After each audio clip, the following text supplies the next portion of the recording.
Yan lang siya, no? Kawayan lang, ayan, no? Oh, di ba? Simple lang. Hindi ka na magbakal ah. Oh.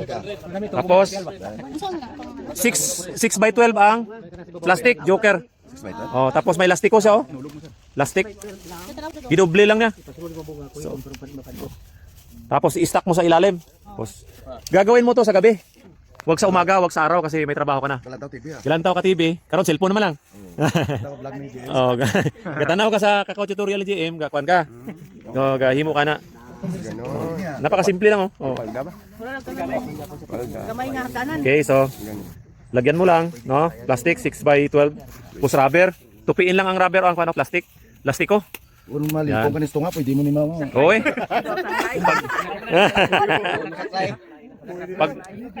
Pag may ahas, pwede man panghampas, di ba? Oo. Grabe sir. Double purpose ba? Oo, double purpose. Pwede Japon, hampasin. Pwede eh. Iba na tayo pala pala ba? Oo. Sige na sir, sample lang. Kuwata kayo kahit ba't ano? Dagang hinit na kayo. Hindi ka double purpose eh. 6 by 12. 6 by 12 joker. Diba? Yung mga estudyante guys. Oh, sige na. Ay, very simple. Yun. Very simple.